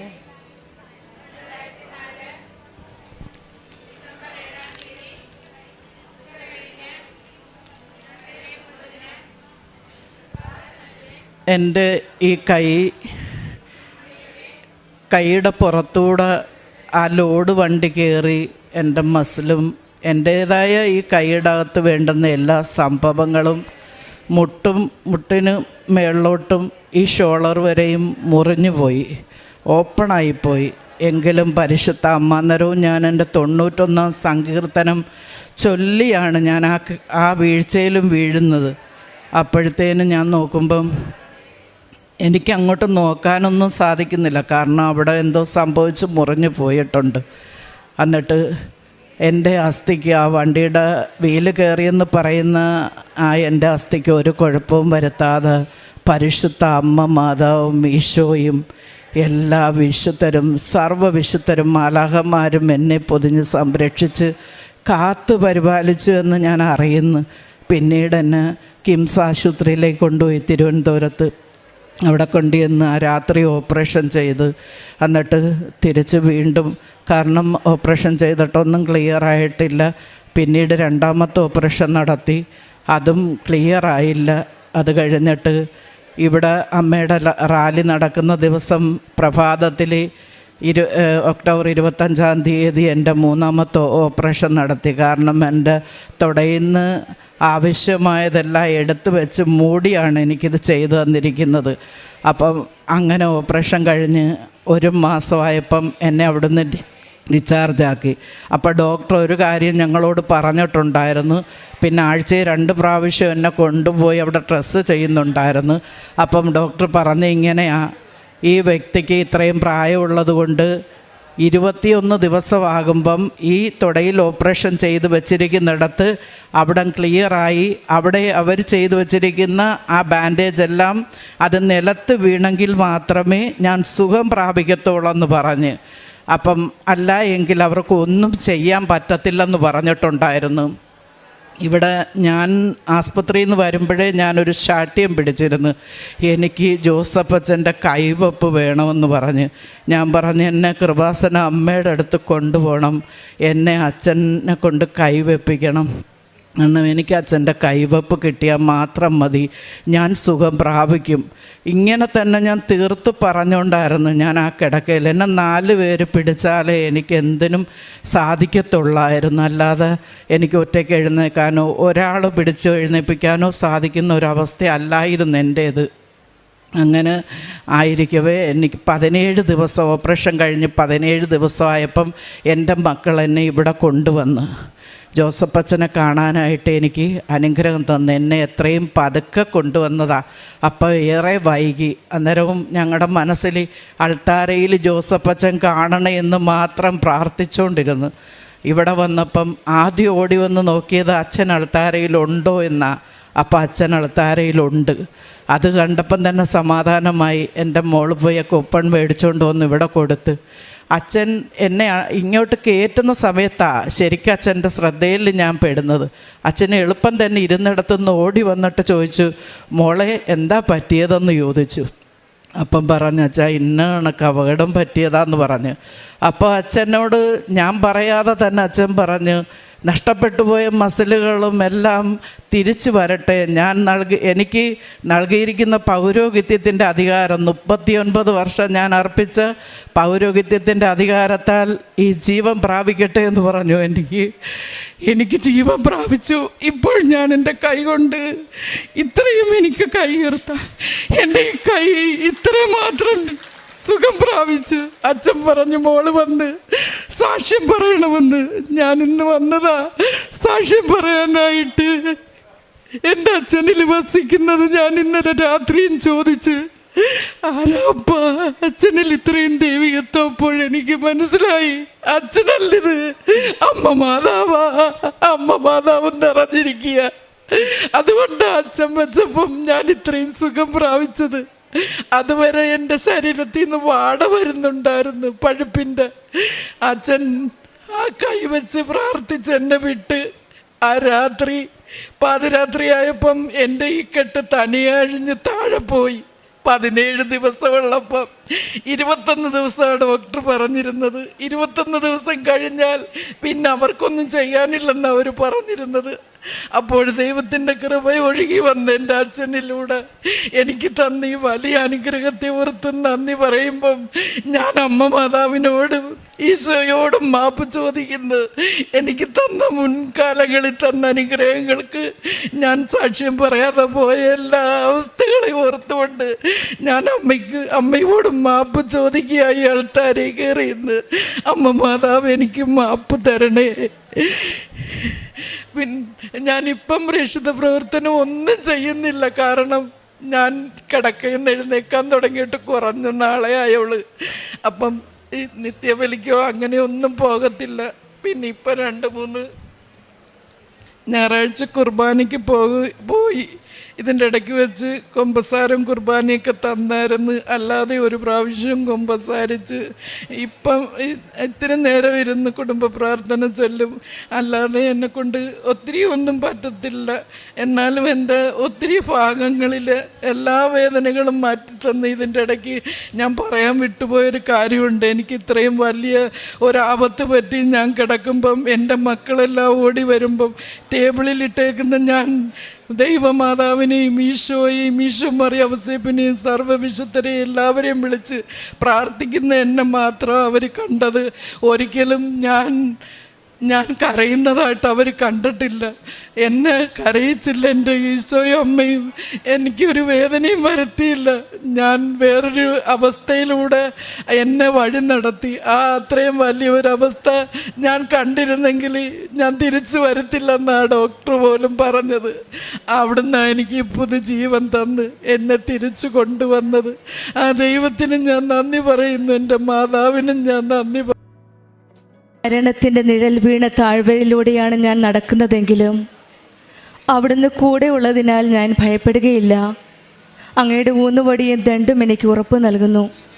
അച്ഛൻ്റെ കൈവപ്പ് ശുശ്രൂഷ വഴി ഈ മകൾക്ക് പൂർണ്ണമായിട്ട് സുഖം പ്രാപിക്കുകയും ചെയ്തത്. പിന്നീട് ഈ മകൾ പറഞ്ഞത്, ബാരൂക്കിൻ്റെ പുസ്തകത്തിലെ 4-ാം അധ്യായം 28-ാം വചനം പറയുന്നത് പോലെ ദൈവത്തിൽ നിന്ന് അകലാൻ കാണിച്ചതിൻ്റെ 10 ഇരട്ടി തീഷ്ണതയോടെ തിരിച്ചു വന്ന് അവിടുത്തെ തേടുകയാണ്. ഈ മകൾ ഇതുപോലെ തന്നെ ആ അസുഖത്തിൻ്റെ ആ പ്രശ്നങ്ങളുടെ നടുവിൽ ഈശോയിലേക്ക് കൂടുതൽ അടുക്കുകയും ഈശോയുടെ സ്നേഹവും സാന്നിധ്യവും മനസ്സിലാക്കാൻ സാധിക്കുകയും ചെയ്യുകയാണ് ഈ മകളുടെ ജീവിതത്തിൽ പിന്നീട് നമ്മൾ കാണുന്നത്. ഞാൻ നിന്നെ ഒരിക്കലും അവഗണിക്കുകയില്ല എന്ന് പറഞ്ഞ കർത്താവ് നമുക്ക് അസാധ്യമായി തോന്നുന്ന കാര്യങ്ങളാണ് ദൈവത്തിന് സാധ്യമാക്കി തരുന്നത്. അത് ഉടമ്പടിയിൽ മാത്രമാണ്. ഉടമ്പടി ജീവിതം നയിക്കുന്ന മക്കൾക്കൊരു സുരക്ഷിതത്വമാണ് ഈശോയും അമ്മയും നൽകുന്നത്. അമ്മയുടെ സംരക്ഷണത്തിൽ ഓരോ കാര്യങ്ങളും പരിശുദ്ധ അമ്മയാണ് ഈശോയിലേക്ക് കൊണ്ടുപോകുന്നത്. ഈ മകളുടെ കാര്യവും ബഹുമാനപ്പെട്ട ജോസഫ് അച്ഛൻ്റെ കൈവപ്പ് ശുശ്രൂഷ വഴി അച്ഛൻ അമ്മയോട് പറഞ്ഞപ്പോഴാണ് പെട്ടെന്ന് ഇക്കാര്യം ഉടമ്പടി എടുത്ത് ഉടനടി ഈ മകൾ ഉടമ്പടി എടുത്തായിരുന്നു. പിന്നീടാണ് ഒരു തീഷ്ണതയോടെയുള്ള ഉടമ്പടി ജീവിതം നയിക്കാനായിട്ട് തീർച്ചപ്പെടുത്തിയപ്പോഴാണ് വീണ്ടും ഒരു പുതിയ ജീവൻ നൽകിയത്. ലൂക്കായുടെ സുവിശേഷം 18-ാം അധ്യായം 27-ാം വചനം പറയുന്നത് പോലെ മനുഷ്യർക്ക് അസാധ്യമായത് ദൈവത്തിന് സാധ്യമാണെന്നാണ്. നമ്മുടെ ഓരോ ഉടമ്പടി മക്കൾക്കും തളർന്നു വരുന്ന ഓരോരുത്തർക്കും ബലം നൽകുന്ന ഒരു ദൈവമാണ് നമ്മുടെ കൂടെയുള്ളത്. യെശയ്യാ പ്രവാചകൻ്റെ പുസ്തകം 40-ാം അധ്യായം 29-ാം വചനം പറയുന്നത്, തളർന്നവന് അവിടുന്ന് ബലം നൽകുന്നു, ദുർബലന് ശക്തി പകരുകയും ചെയ്യുന്നു. ഈ മകൾക്ക് തളർന്ന ജീവിതത്തിൽ, തളർന്ന ഫ്ലഷിൽ, അതായത് അസ്ഥിയായ ഫ്ലഷിൽ ഒരു പുതിയ ജീവൻ നൽകിയാണ് ദൈവം അനുഗ്രഹിച്ചത്. ഈശോയും അമ്മയും കഴിഞ്ഞു നൽകിയ ഒരു അനുഗ്രഹമാണിത്. ഞാൻ നിന്നെ സുഖപ്പെടുത്തുന്ന കർത്താവാണെന്നാണ് പുറപ്പാട് പുസ്തകം 15-26 വചനം പറയുന്നത്. ഉടമ്പടി മക്കളുടെ ജീവിതത്തിലൊന്നും ഭയപ്പെടേണ്ട ആവശ്യമില്ല. മനുഷ്യരുടെ മുമ്പിൽ ഒരു പക്ഷേ ഒരു വലിയ ആക്സിഡൻ്റ് ആവാം, പക്ഷേ ദൈവത്തിൻ്റെ മുമ്പിൽ ദൈവമെല്ലാം ഏറ്റെടുത്ത് നമ്മളെ സുഖപ്പെടുത്തുന്ന ഒരു ദൈവമാണ് നമ്മുടെ കൂടെയുള്ളത്. ഉണങ്ങിയ അസ്ഥിക്ക് ജീവൻ നൽകുന്ന ദൈവമാണ് നമ്മുടെ കൂടെയുള്ളത്. നമുക്ക് വിശ്വസിച്ചുകൊണ്ട് നമ്മുടെ ഉടമ്പടി ജീവിതവും കൂടുതൽ തീഷ്ണതയോടെ വിശ്വസ്തയോടെ നമുക്ക് മുന്നോട്ട് നയിക്കാം. മേഴ്സി സെബാസ്റ്റ്യൻ ലഭിച്ച ഈ വലിയ രോഗസൗഖ്യത്തിന് നമുക്ക് കരങ്ങളടിച്ച് ദൈവത്തെ മഹത്വപ്പെടുത്താം. യേശുവേ നന്ദി, യേശുവേ സ്തുതി, ആവേ മരിയ. യേശുവേ സ്തോത്രം, യേശുവേ നന്ദി. കൃപാസന മാതാവ് തിരുക്കുമാരനിലൂടെ എൻ്റെയും എൻ്റെ കുടുംബത്തിൻ്റെയും ചെരിഞ്ഞ അനുഗ്രഹത്തിന് നന്ദി പറയാൻ വേണ്ടിയാണ് ഞാൻ ഈ വേദിയിൽ വന്ന് നിൽക്കുന്നത്. എൻ്റെ ഈ സാക്ഷ്യം രണ്ടാമത്തെ സാക്ഷ്യമാണ്. ഒരു പ്രത്യക്ഷീകരണത്തിൻ്റെ സാക്ഷിയായി രണ്ടാമത്തെ പ്രാവശ്യം ഇവിടെ നിൽക്കാൻ എന്നെ അനുവദിച്ചതിന് തിരുക്കുമാരനും കൃപാസന മാതാവിനും ഒരു കോടി നന്ദി പറഞ്ഞുകൊണ്ട് ഞാൻ സാക്ഷ്യത്തോട് പറയാനാണ്. എനിക്ക് 13 വർഷമായിട്ട് കുട്ടികൾ ഉണ്ടായിരുന്നില്ല. എൻ്റെ പേര് ഷാലു എന്നാണ്. വീട് എറണാകുളം ജില്ലയിലെ വൈപ്പിൽ നിന്നാണ് ഞാൻ വരുന്നത്. എൻ്റെ ഹസ്ബൻഡ് സംഗീത് ജോബ്, കുഞ്ഞിൻ്റെ വാവയുടെ പേര് മിഖേല മരിയ. ഇതാണ് ഞങ്ങളുടെ കുടുംബം എന്ന് പറയുന്നത്. എനിക്ക് 13 വർഷമായിട്ട് കുട്ടികളുണ്ടായിരുന്നില്ല. ഞാൻ ആദ്യത്തെ സാക്ഷ്യത്തിൽ പറഞ്ഞായിരുന്നു എനിക്കൊരു അസുഖം ഉണ്ടായിരുന്നു, ക്യാൻസർ. 4ാമത്തെ സ്റ്റേജിൽ നിന്ന് മാതാവ് എന്നെ രക്ഷിച്ചു കൊണ്ടുവന്നതാണ്. ആ സാക്ഷ്യം ഞാൻ ഒരു പ്രാവശ്യം കൂടെ പറഞ്ഞതായിരുന്നു. അതുകൊണ്ട് തന്നെ കുട്ടികൾ ഉണ്ടാകുന്ന ഒരു ചാൻസും ഉണ്ടായിരുന്നില്ല. ആദ്യത്തെ 5 വർഷം ട്രീറ്റ്മെൻറ്റ് ഇരിക്കാതെ തന്നെയാണ് എനിക്ക് അസുഖം സ്ഥിരീകരിച്ചത്. പിന്നീട് അങ്ങനെ ട്രീറ്റ്മെൻറ്റിൻ്റെ ഭാഗമായിട്ടുള്ള പരിപാടികളാണ് നടന്നുകൊണ്ടിരുന്നത്. പിന്നീട് പല ഹോസ്പിറ്റലിലും ഇതിനെ ചൊല്ലി പോയിരുന്നെങ്കിലും ഒരു പോസിബിലിറ്റി ഉണ്ടായിരുന്നില്ല. എനിക്കും ഹസ്ബൻഡിനും ഒരുപാട് കോംപ്ലിക്കേഷൻ ഉണ്ടായിരുന്നു. 35 വയസ്സ് കഴിഞ്ഞതോടെ പീരീഡ്സൊക്കെ ഇറഗുലറായി. അതുകൂടാതെ ഹസ്ബൻഡിനാണെങ്കിലും പോരായ്മകൾ വളരെ ഉണ്ടായിരുന്നു. ഒരു കുഞ്ഞിനെക്കുറിച്ച് ചിന്തിക്കാനുള്ള മാനസികാവസ്ഥ പോലും ഉണ്ടായിരുന്നില്ല. അപ്പോൾ ഒരു പ്രാവശ്യം ഞങ്ങൾ ഉടമ്പടി എടുക്കാൻ വേണ്ടി വന്ന സമയത്ത് എനിക്ക് ചീട്ട് അച്ഛനെ കാണാൻ വേണ്ടി നിന്നായിരുന്നു. അപ്പോൾ ചീട്ട് കിട്ടിയത് കുട്ടികളില്ലാത്തവരെ കാണുന്നതിന് വേണ്ടിയുള്ള ചീട്ടായിരുന്നു. അപ്പോൾ അച്ഛനെ വന്ന് കണ്ടപ്പോൾ അച്ഛൻ ബ്ലെസ് ചെയ്യുകയും 2 കാശ് രൂപം തരികയും പിന്നെ തൈലം പൂശാൻ വേണ്ടി തരികയും ചെയ്തു. ഞാനതനുസരിച്ച് പൂശി. പക്ഷേ അത്ഭുതമെന്ന് പറയട്ടെ, കുറച്ച് കഴിഞ്ഞപ്പോൾ തന്നെ ഒരു പ്രതീക്ഷയില്ലാതെ തന്നെ ഞാൻ നോർമലായിട്ട് വിശേഷമായി. അത് 3 മാസം വരെ ഞാൻ അറിഞ്ഞില്ല. എൻ്റെ പീരീഡ്സ് ഇറഗുലർ ആയതുകൊണ്ട് തന്നെ പീരീഡ്സ് താളം തെറ്റി നിൽക്കുന്നതുകൊണ്ട് എനിക്കൊന്നും അറിയാൻ പറ്റുന്നുണ്ടായിരുന്നില്ല. 3 മാസം കഴിഞ്ഞ് വേറൊരു കാര്യത്തിന് ഹോസ്പിറ്റലിൽ ചെന്നപ്പോഴാണ് ഞാൻ അറിയുന്നത് എനിക്ക് വിശേഷമുണ്ട്, 3.5 മാസം പിന്നിട്ട് കഴിഞ്ഞിരിക്കുന്നു എന്ന്. എനിക്ക് ഒരു തരത്തിലും പ്രതീക്ഷിക്കാൻ പറ്റുന്ന ഒരു അവസ്ഥയായിരുന്നില്ല. എന്താണെന്ന് വെച്ചാൽ ശാരീരികമായിട്ട് ഒത്തിരി കോംപ്ലിക്കേഷൻസ് ഉണ്ട്. ബലഹീനതകളുടെ അങ്ങേ അറ്റത്ത് നിൽക്കണ മകളാണ് ഞാൻ. മാതാവ് തന്ന അനുഗ്രഹമാണെന്ന് തന്നെ പറയേണ്ടി വരും. അതുപോലെ തന്നെ 7ാം മാസം ആയപ്പോഴേക്കും ചെറുതായിട്ട് എനിക്ക് പനി വന്ന് വിറയൽ വന്ന് ബ്ലീഡിങ് ആവുകയും കുഞ്ഞുവാവനെ പുറത്തെടുക്കേണ്ട അവസ്ഥ വരികയും ചെയ്തു. ഒരാളെ കിട്ടിയില്ല, മറ്റേയാളെ വെന്റിലേറ്ററിലോട്ട് പോവുകയും ചെയ്തു. 9ാം ദിവസം ഡോക്ടർ പറഞ്ഞു കുട്ടികളെ കിട്ടാൻ ഒരു ചാൻസും ഇല്ല, വെന്റിലേറ്റർ സപ്പോർട്ട് മാറ്റിയേ പറ്റുള്ളൂ, ഇതിലേക്കുള്ള വെന്റിലേറ്റർ സപ്പോർട്ട് കൊടുക്കാൻ പറ്റത്തില്ല. ആകെ തകർന്നു പോയ അവസ്ഥയായിരുന്നു. ഈ സമയത്ത് ഞാൻ എൻ്റെ ഉടമ്പടി ലോക്കറ്റ് കുഞ്ഞു അവിടെ ബെഡിൽ കിടത്തിയ വെന്റിലേറ്റർ ബെഡിൻ്റെ മുകളിൽ കൊണ്ടുവച്ചു.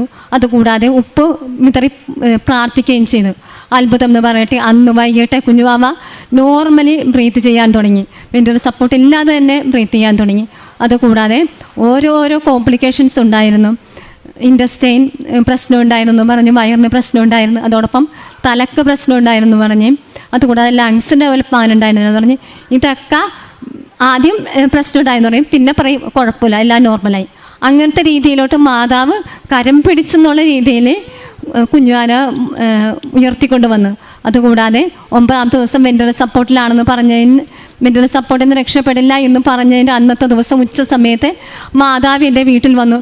മാതാവ് ഞാൻ കിടക്കുന്ന സമയത്ത് ഉറക്കമൊക്കെ ആകെ നഷ്ടപ്പെട്ട് ആകെ ടെൻഷനിലാണ്. ആ സമയത്ത് മാതാവ് ഒരു സമുദ്രത്തിൽ നിന്ന് ആകെ ചെളിയിൽ കുളിച്ച് പൊങ്ങി വരുന്ന അവസ്ഥയിലോട്ട് മാതാവ് പൊങ്ങി വന്ന്. പിന്നീട് അങ്ങനെ അത്ഭുതങ്ങളുടെ പെരുമഴയായിരുന്നു. ഡോക്ടേഴ്സ് ഒന്ന് പറയും, പിറ്റേ ദിവസം പറയും ഒരു കുഴപ്പമില്ല, നോർമലായി. പിന്നെയും പറയും ഡോക്ടേഴ്സ് ഓരോ കോംപ്ലിക്കേഷൻ, പിറ്റേ ദിവസം പറയും അതൊക്കെ നോർമലായി. അങ്ങനെ 2 മാസത്തിന് ശേഷം 1 കിലോ 650 ഗ്രാമുള്ള കുഞ്ഞിനെ എൻ്റെ കയ്യിലേക്ക് ഒരു ആരോഗ്യ പ്രശ്നമില്ലാതെ കുഞ്ഞാവിനെ കയ്യിലേക്ക് തന്നു. പിന്നീട് അങ്ങനെ വേറെ ബുദ്ധിമുട്ടുകളൊന്നുമില്ലാതെ കുഞ്ഞുവാവനെ മാതാവ് സംരക്ഷിച്ചുകൊണ്ട് നടന്നേച്ച് ഇപ്പോൾ കുഞ്ഞുവാവക്ക് 11 മാസമായി. അമ്മ തിരുക്കുമാരിലൂടെ ചെയ്തു തന്ന ഈ അനുഗ്രഹത്തിന് ഒട്ടും പ്രതീക്ഷിച്ചിരുന്നില്ല. കൃപാസന മാതാവിലൂടെ അത് ഒരാളോട് ഞാൻ പ്രത്യേകിച്ച് പ്രാർത്ഥിച്ചൊന്നും പോലും ഉണ്ടായിരുന്നില്ല.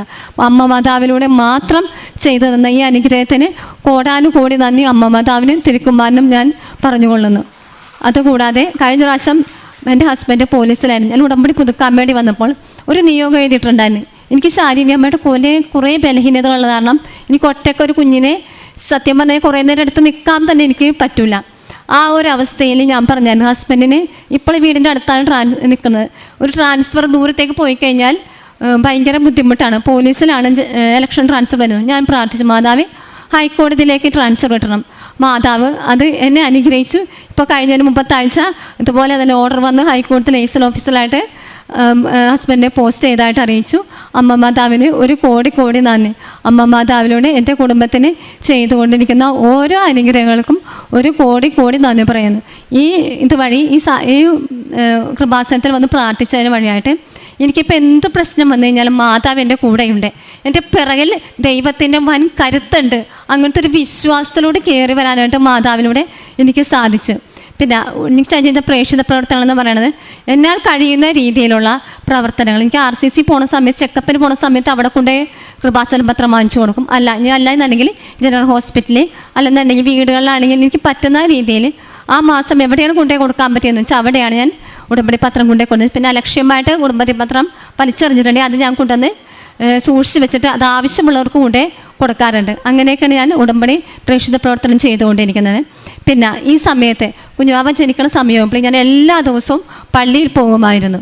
പണ്ട് ഞായറാഴ്ച മാത്രം പോയിക്കൊണ്ടിരുന്നു വെച്ചാൽ ഇപ്പോൾ എല്ലാ ദിവസവും പള്ളിയിൽ പോകാൻ പറ്റില്ലെങ്കിലും അന്ന് കുഞ്ഞുവാൻ ജനിക്കുന്ന സമയത്ത് എല്ലാ ദിവസവും പള്ളിയിൽ പോകുമായിരുന്നു. അതുകൂടാതെ ബൈബിള് എല്ലാ ദിവസവും 3 അധ്യായം 4 അധ്യായം വെച്ച് എല്ലാ ദിവസവും വായിക്കുകയും മുടങ്ങാതെ വായിക്കുകയും ശ്രദ്ധിക്കുമായിരുന്നു. പിന്നെ എന്തെങ്കിലും ഒരു സങ്കടം വരുമ്പോൾ പണ്ട് ഇരുന്ന് കരയായിരുന്നു. ഇപ്പോൾ ഒരു മനസ്സിൽ ഒറ്റ ചിന്തയേ ഉള്ളൂ, ദിവ്യാരണം നടയിൽ അല്ലെങ്കിൽ പള്ളിയിൽ പോയിരുന്നു പ്രാർത്ഥിക്കണം. ദിവ്യാരണം ഈശോയിലൂടെ കൃപാസന മാതാവിടെ അത്ഭുതം പ്രവർത്തിക്കുമെന്നൊരു വിശ്വാസത്തോട് കടന്നു വരാനായിട്ട് ഇതുവഴി സാധിച്ചു. ഇനി കുറച്ച് ഹസ്ബൻഡിന് സാക്ഷ്യം പറയാനുണ്ട്, അതൊന്നും പറയുന്നതിന് വേണ്ടി കൈമാറുന്നു. എൻ്റെ പേര് സംഗീത് ജോബ്.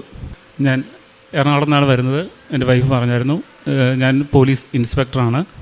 ബലഹീനതയിലാണ് എൻ്റെ ശക്തി പ്രകടമാകുന്നത്, നിനക്കെൻ്റെ കൃപ മതി എന്നുള്ള ദൈവവചനം അതെൻ്റെ ജീവിതത്തിൽ പൂർണ്ണമായും അർത്ഥവത്താണ്.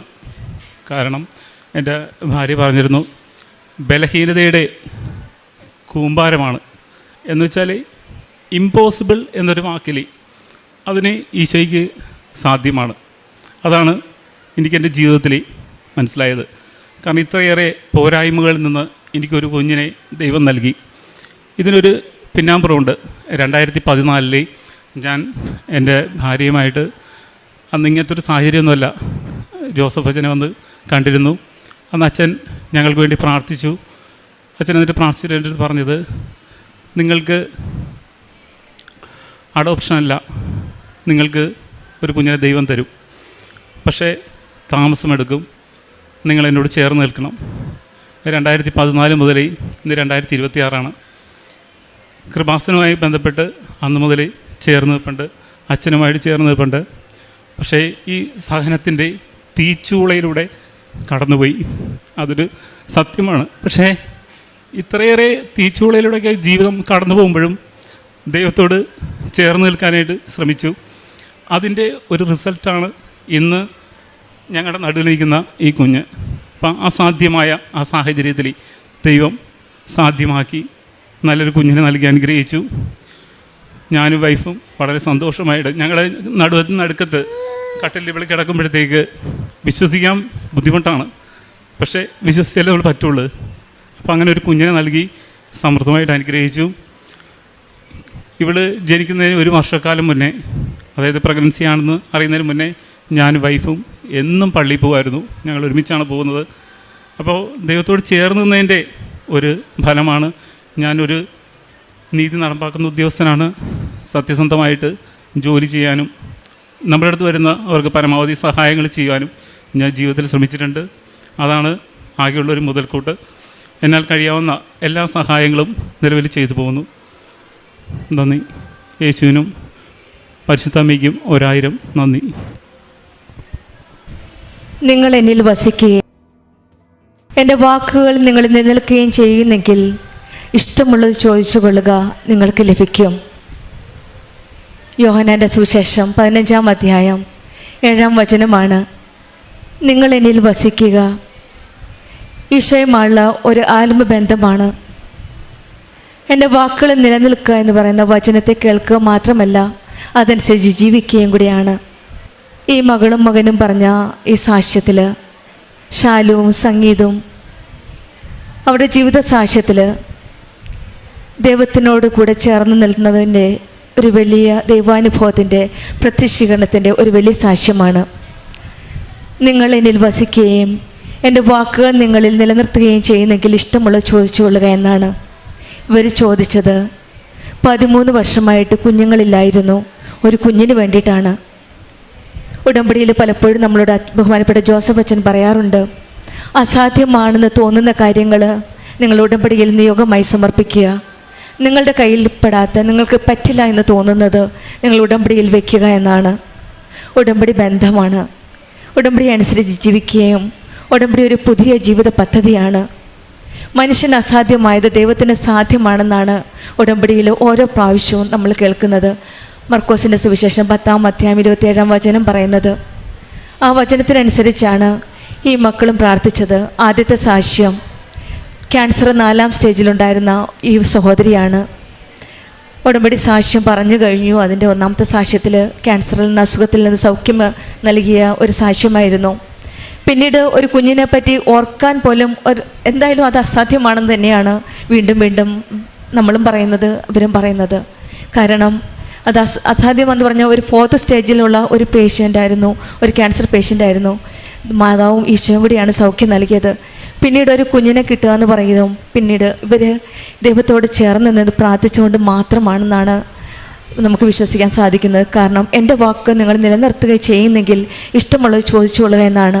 2014-ലാണ് സജീവ് പറഞ്ഞത് പ്രകാരം നമ്മുടെ ബഹുമാനപ്പെട്ട ജോസഫ് അച്ഛനെ ഇവർ വന്ന് കാണുകയും സജീവ് ഒരു പോലീസ് ഇൻസ്പെക്ടറായിട്ടാണ് ജോലി ചെയ്യണത്. തൻ്റെ ബലഹീനതയിലാണ് ദൈവത്തിൻ്റെ ശക്തി എന്നാണ് സജീവ് പറഞ്ഞത് നമ്മളോട്.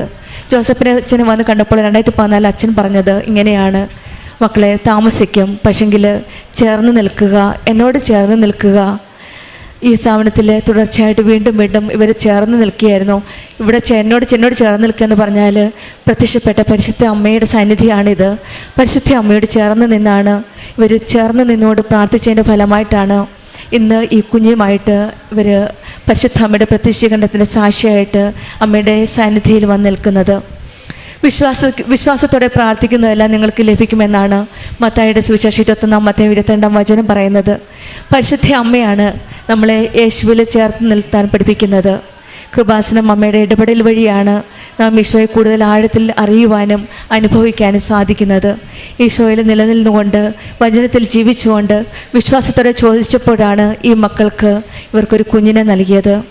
ഈശോയിൽ നിലനിൽക്കുന്ന ജീവിതമാണ് നമ്മുടെ ഉടമ്പടി ജീവിതം. വചനം ഉള്ളിൽ ഉൾക്കൊണ്ട് ജീവിക്കുന്ന വാഗ്ദാന പേടകമായി മാറ്റുന്നെങ്കിൽ ഇഷ്ടമുള്ളത് നമുക്ക് ചോദിക്കാം, നമ്മൾക്ക് അത് ലഭിക്കുമെന്ന് തീർച്ചയാണ്. അതിൻ്റെ ഒരു വലിയ സാക്ഷ്യമാണ് ഷാലു സംഗീത് നമ്മളോട് സാക്ഷ്യപ്പെടുത്തത്. നമ്മുടെ ജീവിതത്തിലും എന്തൊക്കെ പ്രശ്നങ്ങളായാലും പ്രതിസന്ധികളുണ്ടായാലും അസാധ്യമാണെന്ന് തോന്നുന്ന കാര്യങ്ങളെല്ലാം നമുക്ക് ഉടമ്പടിയിൽ സമർപ്പിച്ച് പ്രാർത്ഥിക്കാം.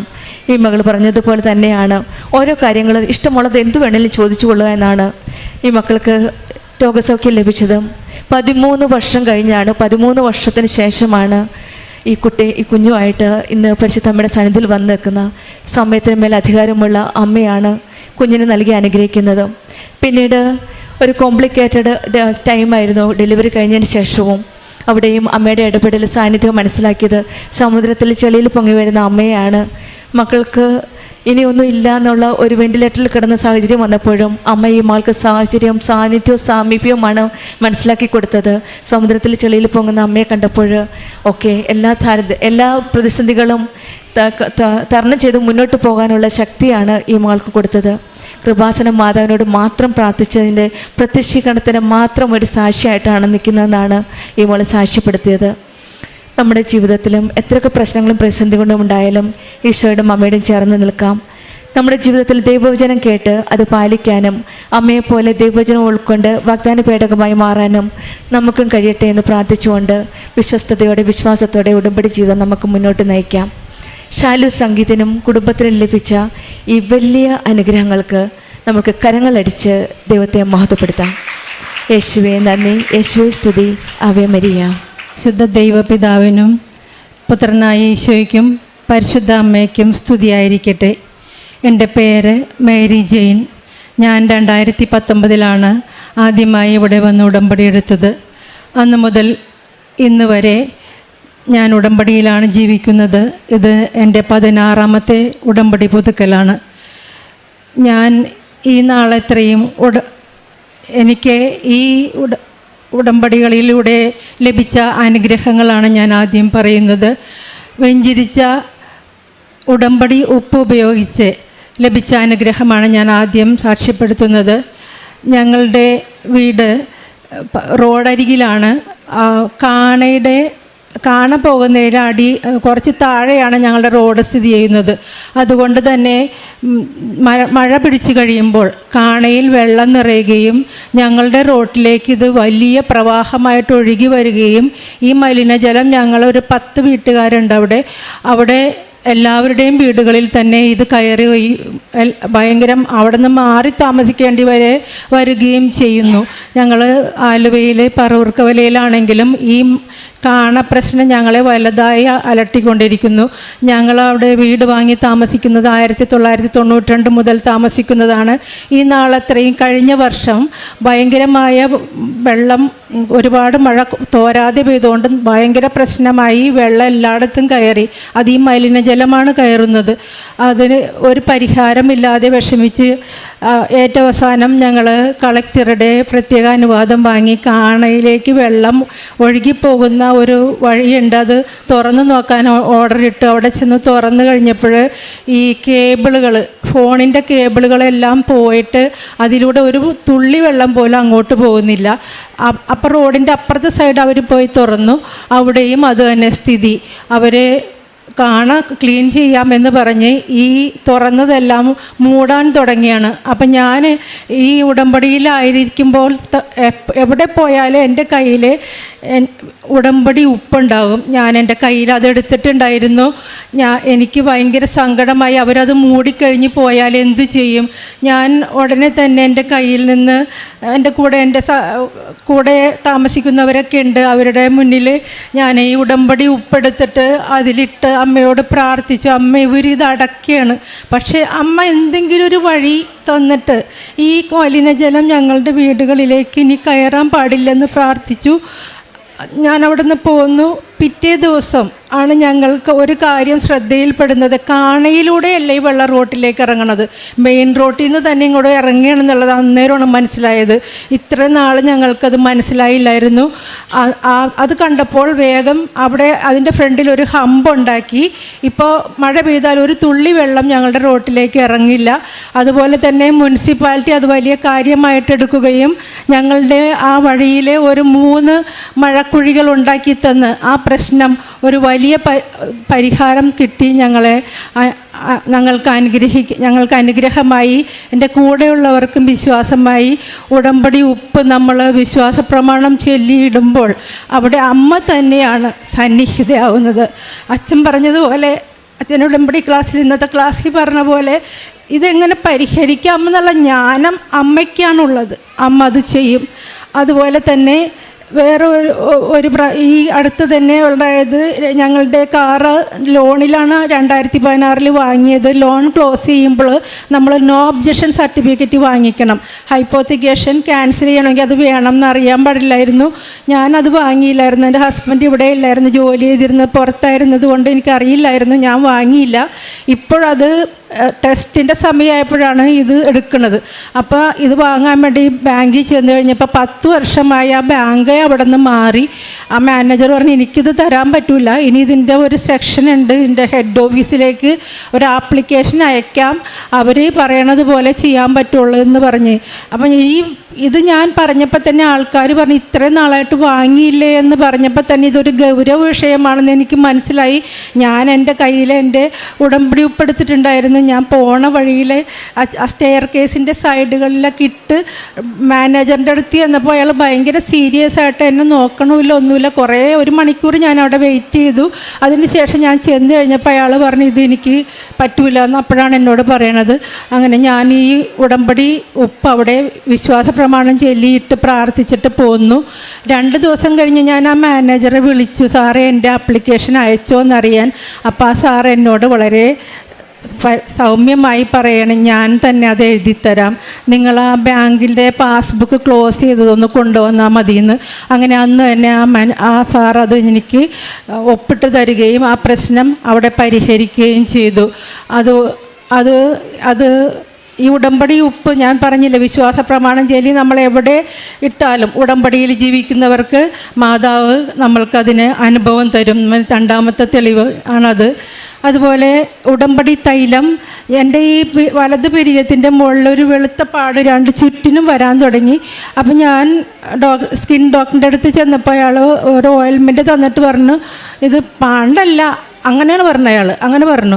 ഞാനതിവിടെ വീട്ടിൽ കൊണ്ടുവന്ന് ഈ ഓയിൽമെൻറ്റ് പുരട്ടി തുടങ്ങി. കുറേ ദിവസം കഴിഞ്ഞപ്പോൾ ഈ പാട് വളരെ വൈറ്റാകാൻ തുടങ്ങി. അപ്പോൾ നേരത്തെ ഉള്ളതിലും ആൾക്കാർക്ക് കാണുന്ന വിധമായി. അപ്പോൾ ഞാനത് അവിടെ സ്റ്റോപ്പ് ചെയ്ത്, എന്നിട്ട് ഞാൻ ഓർത്ത് എൻ്റെ കയ്യിൽ ഉടമ്പടി തൈലം അല്ലേ ഇരിക്കുന്നത്. ഞാൻ ഉടമ്പടി തൈലം എടുത്ത് വിശ്വാസ പ്രമാണം ചൊല്ലി എൻ്റെ പുരികത്ത് മുകളിൽ ചുറ്റും പുരട്ടാൻ തുടങ്ങി. 10 ദിവസം പരട്ടിയപ്പോൾ തന്നെ അത് മങ്ങി തുടങ്ങി. ഇപ്പോൾ യാതൊരു കളർ വ്യത്യാസവുമില്ല. നിങ്ങൾക്ക് നോക്കിയാൽ കാണാവുന്നതാണ്. ഒരു കളർ വ്യത്യാസമില്ലാതെ എൻ്റെ ആ ഒരു പ്രശ്നം അമ്മ വഴി പരിഹരിക്കപ്പെട്ടു. അപ്പോൾ ഉടമ്പടി ജീവിക്കുന്നത് കൊണ്ട് ഈ ഇത്രയും നാളത്തെ ജീവിതം കൊണ്ട് എനിക്ക് മനസ്സിലായത്, പുറപ്പാട് 17:1 അബ്രഹാത്തെ ദൈവം വിളിക്കുന്നുണ്ട്, എൻ്റെ മുൻപിലായിരിക്കുക, കുറ്റമറ്റവനായിരിക്കുക എന്ന്. ഞാനിപ്പോൾ ചിന്തിക്കുമ്പോൾ ഈ 2019 എനിക്കും അത് തന്നെയല്ലേ സംഭവിച്ചതെന്ന് ചിന്തിക്കാറുണ്ട്. 55 വയസ്സായപ്പോൾ എന്നെ ഒരു ചേച്ചി കൃപാസനം പത്രം വീട്ടിൽ കൊണ്ടുവന്ന് തന്ന് എന്നെ വിളിച്ചു.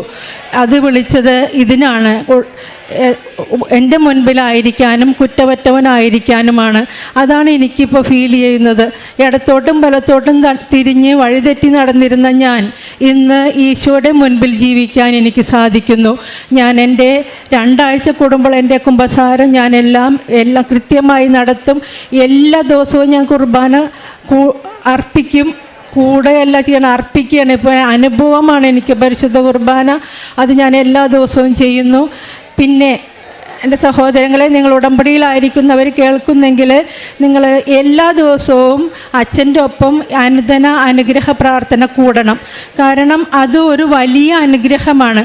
ഞാൻ പല പ്രതിസന്ധികളിലും ആയിരിക്കും ചില ദിവസം, അന്ന് അച്ഛൻ അതായിരിക്കും പ്രാർത്ഥിക്കുന്നത്. എൻ്റെ അനുഭവത്തിൽ ഞാൻ പല പ്രാവശ്യം അത് അനുഭവിച്ചു. മകൻ്റെ വർക്ക് പെർമിറ്റ് കൊടുത്തപ്പോൾ എന്നോട് പറഞ്ഞ, അമ്മ അതിൻ്റെ മെയിൽ ഇന്ന് 24 മണിക്കൂറിനുള്ളിൽ കിട്ടിയില്ലെങ്കിൽ എനിക്ക് ജോലി കയറാൻ പറ്റൂലെന്ന് പറഞ്ഞു. അപ്പം ഞാനത് തലേ ദിവസം അച്ഛൻ ഇവിടെ പ്രാർത്ഥിച്ചപ്പോൾ ഞാനത് പ്രാർത്ഥിച്ച് നിൽക്കുമ്പോൾ അച്ഛൻ പറയണ്, ഇട്ടന്ന് തന്നെ മുളയെടുക്കുമെന്ന് വചനം. അപ്പോൾ എനിക്ക് മനസ്സിലായി അവന് ഇന്ന് തന്നെ അത് കിട്ടും. അതുപോലെ തന്നെ അന്ന് വൈകുന്നേരം അവന് മെയിൽ ലഭിച്ചു. അങ്ങനെ അനുദിന അനുഗ്രഹ പ്രാർത്ഥന 5:30 മണിക്ക് എഴുന്നേറ്റ് കൂടിയാൽ നിങ്ങൾക്കും നിങ്ങളുടെ പ്രശ്നങ്ങൾക്ക് ഉത്തരം ലഭിക്കും. ഒത്തിരി പ്രശ്നങ്ങളുള്ളവരാണ് നമ്മൾ, പക്ഷേ നമ്മൾക്ക് ധൈര്യവും സഹായവും നൽകുന്ന ഒരു ശുശ്രൂഷയാണത്. ഒരു പുറപ്പാട് അനുഭവമല്ലേ സഹോദരങ്ങളെ ഇത്? നമ്മൾ പഴയ നിയമത്തിൽ നോക്കുമ്പോൾ മോശയുടെ നേതൃത്വത്തിൽ കാനാൻ ദേശത്തിലേക്ക് പോയിരുന്ന ദൈവജനം, അതുപോലെ തന്നെയല്ലേ ഈ ഉടമ്പടി അമ്മ ബഹുമാനപ്പെട്ട ജോസഫച്ചന് കൊടുത്തത്. ഈ ഉടമ്പടിയിലൂടെ സഞ്ചരിക്കുന്നത്, അച്ഛൻ്റെ നേതൃത്വത്തിൽ നമ്മൾ സഞ്ചരിക്കുന്ന കാനാൻ ദേശം സ്വർഗമാണ്. സ്വർഗത്തിൽ പോകാൻ പറ്റും, സ്വർഗത്തിൽ പോകണം എന്ന് എനിക്കിപ്പോൾ ചിന്തിക്കാൻ പറ്റുന്നത് ഞാൻ ഈ ഉടമ്പടിയിലായിരിക്കുന്നത് കൊണ്ടാണ്. സ്വർഗം എന്തോ അപ്രാപ്യമായൊരു വസ്തുവായിരുന്നു അതിനു മുൻപ്. പക്ഷേ ഇപ്പം എനിക്ക് മനസ്സിലായി ഈ സ്വർഗത്തിൽ പോകാൻ എനിക്കും പറ്റും. ആ ഒരു രീതിയിലേക്ക് എൻ്റെ ജീവിതം മാറ്റാൻ ഈ ഉടമ്പടിക്ക് സാധിച്ചു. ഞാൻ പണ്ട് ഭയങ്കര ഭയവും നിരാശയും ഒക്കെ ഉള്ള ആളായിരുന്നു. ഇപ്പം എനിക്ക് ഭയമേ ഇല്ല എന്ന് വിചാരിച്ച് പ്രശ്നങ്ങളില്ലല്ലോ, 100 പ്രശ്നങ്ങളുണ്ടെങ്കിലും എനിക്ക് ഭയമില്ല, പ്രത്യാശയുണ്ട്. ആരും എൻ്റെ കൂടെ നടന്ന് എന്നെ സഹായിക്കുന്നു, പിടിച്ചു നടത്തുന്ന അനുഭവമാണ് ഉടമ്പടിയിൽ എനിക്ക് ഈ നാളത്രയും അനുഭവിക്കാൻ കഴിഞ്ഞത്. അതുപോലെ ഉടമ്പടിയിൽ ആയിരിക്കുമ്പോൾ ഞാൻ ഇത്രയും നാൾ ഉടമ്പടിയിൽ ജീവിച്ചു, ഇനിയും എനിക്ക് എൻ്റെ ജീവിതകാലം മുഴുവൻ ഇതിൽ ജീവിക്കണമെന്നാണ് ആഗ്രഹം. എൻ്റെ പ്രേക്ഷിത പ്രവർത്തനം എന്ന് പറയുന്നത് ഇവിടെ നിന്ന് കിട്ടുന്ന കൃപാസനം പത്രം ഞാൻ എല്ലാ വഴികളിലും റോഡുകളിലൂടെ പല ദിക്കുകളിലേക്കും പോയി, ഓരോ പ്രാവശ്യം പോയ ദിക്കിൽ പിന്നെ പോയി ഓരോരുത്തരോടും പറഞ്ഞു കൊടുക്കും. ചിലർ വളരെ നല്ല അനുഭവത്തോടെ അത് വാങ്ങിക്കും, ചിലർ നമ്മളെ കളിയാക്കും. ഒരു മകൻ ഒരു പ്രാവശ്യം ഒരു വീട്ടിൽ കയറി ചെന്നപ്പോൾ ആ മകൻ പറഞ്ഞ്, കൃപാസനം എനിക്കറിയാം, കൃപാസനത്തിൽ മാതാവ് ഉണ്ടായിരുന്നില്ലെന്ന്. അത് പഴയ നിയമത്തിലെ കൃപാസനം അയാളപ്പോൾ വായിക്കുന്ന ആളാണെന്ന് എനിക്ക് മനസ്സിലായി. അപ്പം ഞാൻ ആ ചേട്ടനോട് പറഞ്ഞ്, ശരിയാണ് ചേട്ടാ, പക്ഷേ കലവൂര ആലപ്പുഴയിലെ കൃപാസനത്തിൽ അമ്മയുണ്ട്, ചേട്ടൻ പോയി നോക്കിയാൽ അറിയാൻ പറ്റും എന്ന് പറഞ്ഞ് ഞാൻ അവിടെ നിന്ന് പോന്നു.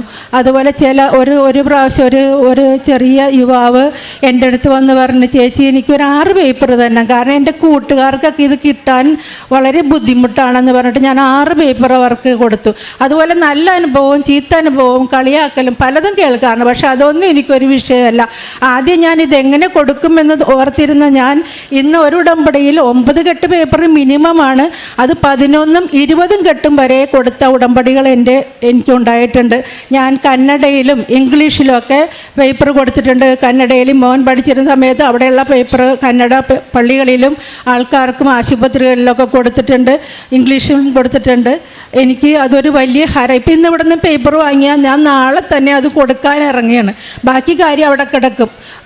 എന്നിട്ട് ഞാൻ ഒരു പ്രാവശ്യം എൻ്റെ ഹസ്ബൻഡ് ഹാർട്ട് ഓപ്പറേഷൻ കഴിഞ്ഞ് വീട്ടിൽ കൊണ്ടുവന്ന് കിടത്തിയേക്കാണ്. ഞാൻ ഈ ഉടമ്പടി പേപ്പർ തലേദിവസം വന്ന് പുതുക്കിയതാണ്. അപ്പം അമ്മ എന്നെ ഓർമ്മിപ്പിച്ച് ഈ മനുഷ്യനെ കൊണ്ടുപോയി ഞാൻ ഹെൽത്ത് ചെക്കപ്പ് നടത്തി വന്നപ്പോൾ ബ്ലോക്ക് ഉണ്ട്. അങ്ങനെ ഓപ്പറേഷൻ കഴിഞ്ഞ് പിറ്റേ ദിവസം ഞാൻ ഈ മനുഷ്യനെ അവിടെ കിടത്തിയിട്ട് എൻ്റെ ഉടമ്പടി പത്രം കൊടുക്കാൻ പോയി. 1.5 മണിക്കൂർ കൊണ്ട് ഞാൻ ഒരു റോട്ടിൽ കൂടെ നടന്നിത് കൊടുത്ത് തിരിച്ചു പോകുന്നു. അതൊരു വലിയ ഹരമാണ് എനിക്ക്. ഒത്തിരി മക്കൾ അതിലൂടെ രക്ഷപ്പെടുന്നുണ്ട്, ഒത്തിരി മക്കൾ അതിലൂടെ ദൈവസ്നേഹം അറിയുന്നുണ്ട് എന്ന് എനിക്കറിയാം. ഞാൻ അതുകൊണ്ടാണ് ഇന്നിവിടെ നിൽക്കുന്നത്. അതുപോലെ എൻ്റെ കാരുണ്യപ്രവൃത്തി എന്ന് പറയുന്നത്, ഞാൻ കാരുണ്യപ്രവർത്തനത്തിന് പോകുന്നത് ഒരു അസീസി ഭവൻ കോട്ടപ്പുറം രൂപതയുടെ കീഴിലുള്ള ഒരു ഓൾഡ് ഏജ് ഹോമാണ്. അവിടെയുള്ള മക്കൾ മാനസികമായും ശാരീരികമായും വൈകല്യം അനുഭവിക്കുന്ന വൃദ്ധരായ ആൾക്കാരും ചെറുപ്പക്കാരും ഉണ്ട്. അവർക്ക് മാനസികമായും വൈകല്യമുണ്ട്. അവരെ ശുശ്രൂഷിക്കാൻ ഞാൻ എല്ലാ ആഴ്ചയിലും പോകും. അവരെ ഡയപ്പറൊക്കെ കെട്ടിയാണ് നമ്മൾ കിടത്തണത്. പിറ്റേ ദിവസം പോയി അവരെ കുളിപ്പിക്കും. അവരെ എല്ലാ വൃത്തികേടുകളായിട്ടായിരിക്കും കിടക്കണം, എന്നാലും അവരെല്ലാം കുളിപ്പിച്ച് അവരുടെ ആ ഒരു ചിരിയുണ്ടല്ലോ, അത് കാണുമ്പോൾ നമുക്ക് ഭയങ്കര ഒരു അനുഭവം, ഇത്രയും നാൾ നമ്മൾ ജീവിതത്തിൽ അനുഭവിക്കാത്തൊരു അനുഭൂതിയാണ്. ചില സമയത്ത് എനിക്ക് സങ്കടം വരാറുണ്ട്, ഈശോയുടെ ഒരവസ്ഥ എന്നെനിക്ക് തോന്നാറുണ്ട്. ആരും നോക്കാതെ അവിടെ കൊണ്ടുവന്ന് നിർത്തിയിരിക്കുന്നവരാണ് അവർ. അതുപോലെ അവിടെ ഉള്ള സിസ്റ്റേഴ്സ് അവർക്ക് പണം ലഭിക്കാൻ ഒരു മാർഗമില്ലാത്തവരാണ്. വേറെ ഒരു വിദ്യാഭ്യാസ സ്ഥാപനം അങ്ങനെയൊന്നുമില്ല. അപ്പം നമ്മളെപ്പോലെയുള്ള മക്കൾ ദശാംശവും നമ്മുടെ ശരീരം കൊണ്ടുള്ള അധ്വാനവും ഒക്കെയാണ് അവർക്ക് കൊടുക്കാൻ പറ്റുന്നത്. അപ്പം ഞാൻ അവർക്ക് സാധനങ്ങൾ വാങ്ങിക്കൊടുത്തും സഹായിക്കാറുണ്ട്. ഞാൻ അവിടുത്തെ ഒരു ആളായി തീർന്നേക്കാണ് ഇപ്പോൾ.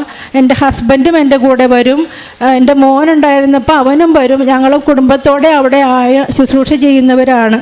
പിന്നെ പഠിക്കാൻ കഴിവില്ലാത്ത 2 മക്കളെ ഞാൻ പഠനത്തിൻ്റെ ഫീസ് കൊടുത്ത് സഹായിക്കുന്നുണ്ട്. 3-4 പേർക്ക് മാസം മരുന്ന് വാങ്ങാൻ വിധവകളായവരെ സഹായിക്കുന്നുണ്ട്. ഇതൊക്കെ എൻ്റെ ഒറ്റ കൈ കൊണ്ടുള്ള പൈസയല്ല, ഞാൻ ആൾക്കാരോടൊക്കെ ചോദിച്ച് നല്ല മനസ്സുള്ളവരെ സഹായിക്കും. അങ്ങനെ ഞാൻ അവർക്ക് ചെയ്തു കൊടുക്കുന്നു. അതൊക്കെയാണ് എൻ്റെ കാരുണ്യപ്രവൃത്തികൾ. ഇനി എല്ലാത്തിനും മാതാവിനും ഈശോയ്ക്കും ഞാൻ നന്ദി പറയുന്നു. ഇനിയുള്ള ജീവിതവും ഈ ഉടമ്പടിയിൽ ജീവിക്കണമെന്ന് ഞാൻ ആഗ്രഹിക്കുന്നു. കഴിഞ്ഞ ചൊവ്വാഴ്ച അച്ഛൻ പറഞ്ഞ് ക്ലാസ്സിൽ യോഹന്നാൻ 15 16. ഞാൻ നിങ്ങളെ തിരഞ്ഞെടുക്കുകയല്ല, നിങ്ങളെ ഞാൻ തിരഞ്ഞെടുക്കുകയാണ് ചെയ്തത്. അത് ഫലം പുറപ്പെടുവിക്കുന്നതിനും ആ ഫലം നിങ്ങളിൽ നിലനിൽക്കുന്നതിനും വേണ്ടിയാണെന്ന് പറഞ്ഞതോടുകൂടി എൻ്റെ ഉത്തരവാദിത്തം അവസാനിക്കുന്നില്ല. എൻ്റെ ജീവിത അവസാനം വരെ ഇത് ഉത്തരവാദിത്തപ്പെടുത്തിയേക്കണമെന്നുള്ള ബോധ്യം കൂടി എനിക്ക് ലഭിച്ചു. ഈ അൾത്താരയിൽ കയറി നിന്ന് എനിക്ക് ഈശോയെ സാക്ഷ്യപ്പെടുത്താൻ സഹായിച്ച പരിശുദ്ധ അമ്മയ്ക്കും ഈശോയ്ക്കും പിതാവിനും ഒത്തിരി നന്ദി പറഞ്ഞുകൊണ്ട് ഞാൻ എൻ്റെ സാക്ഷ്യം നിർത്തുന്നു. സങ്കീർത്തനങ്ങൾ 138:7. കഷ്ടതകളിലൂടെ കടന്നു പോകുന്നെങ്കിലും എൻ്റെ ജീവനെ അവിടുന്ന് പരിപാലിക്കുന്നു. അവിടുത്തെ വലതുകരം എന്നെ രക്ഷിക്കും. എന്നെക്കുറിച്ചുള്ള തൻ്റെ നിശ്ചയം കർത്താവ് നിറവേറ്റും. മേരി ജെയിൻ എന്ന ഈ സഹോദരി തൻ്റെ 7 വർഷത്തെ ഉടമ്പടി ജീവിതത്തിൽ പരിശുദ്ധമ്മ എങ്ങനെ കൈപിടിച്ച് നടത്തുകയും ജീവിത പ്രതിസന്ധികളിൽ സഹായിക്കുകയും വിശ്വാസത്തെ വിശ്വസ്തതയായി പരിവർത്തനം ചെയ്തുകൊണ്ട് ദൈവനാമത്തെ മഹത്വപ്പെടുത്തി കാരുണ്യ പ്രവൃത്തികളിലൂടെയും പ്രേക്ഷിത പ്രവർത്തനങ്ങളിലൂടെയും എങ്ങനെ കൂടുതൽ ഈശോയ്ക്കിഷ്ടമുള്ള മകളായി പരിശുദ്ധമ്മയെപ്പോലെ തീഷ്ണതയുള്ള പ്രേക്ഷിതയായി ജീവിക്കുവാൻ സാധിക്കുന്നു എന്ന് നമ്മുടെ മുമ്പിൽ വാക്കുകളിലൂടെ സാക്ഷ്യപ്പെടുത്തുകയായിരുന്നു. പ്രിയമുള്ളവരെ, കാരുണ്യ പ്രവൃത്തികളിലൂടെ പ്രേക്ഷിത പ്രവർത്തനത്തിലൂടെ ദൈവസ്നേഹത്തെ പങ്കുവെക്കുന്നവരാകുവാൻ നമുക്ക് ഈ നാളുകളിൽ പരിശ്രമിക്കാം. സഹോദരി പറയുന്നുണ്ട്, ആകെ മാലിന്യങ്ങൾ പുരണ്ട് കിടക്കുന്ന അനാഥരായ സഹോദരങ്ങളെ ശുചീകരിച്ചെടുക്കുമ്പോൾ അവരുടെ മുഖത്ത് കാണുന്നൊരു പുഞ്ചിരി, അതാണ് എൻ്റെ ജീവിതത്തിലെ ഏറ്റവും വലിയ നിർവൃതിയായി എനിക്ക് ഈ നാളുകളിൽ അനുഭവപ്പെട്ടിട്ടുള്ളത്. ഈശോയുടെ പുഞ്ചിരി കാണുന്ന മുഖങ്ങൾ ആ സഹോദരി കണ്ടെത്തുന്നതാണ് സൂചിപ്പിക്കുന്നത്. നമ്മളെ ഒന്ന് പരിശോധിക്കണമേ. എത്രത്തോളം നമുക്ക് വേണ്ടി അല്ലാതെ ജീവിക്കുവാൻ നമുക്ക് പറ്റുന്നുണ്ട്? മറ്റുള്ളവർക്ക് വേണ്ടി എത്ര കണ്ട് എളിമപ്പെടുവാൻ സാധിക്കുന്നുണ്ട്? എത്ര കണ്ട് കാരുണ്യത്തിൻ്റെ പ്രവൃത്തികളിൽ കണ്ണീരിൻ്റെ ജീവിതങ്ങളെ ദൈവത്തിന് വേണ്ടി കരുതലായി സ്വീകരിക്കുവാൻ നമുക്ക് പറ്റുന്നുണ്ട്? നമ്മൾ ഇപ്പോഴും നമുക്ക് വേണ്ടി മാത്രം, നമ്മുടെ കുടുംബത്തിന്, നമ്മുടെ സാമ്പത്തിക സുസ്ഥിതിക്ക്, നമ്മുടെ സാഹചര്യങ്ങൾ വർദ്ധിപ്പിക്കുന്നതിന് അതുമാത്രമാണ് നോട്ടമെങ്കിൽ നമ്മൾ ദുർഭകരായ മനുഷ്യരാണ്, ഭാഗ്യം കിട്ട മനുഷ്യരാണ്.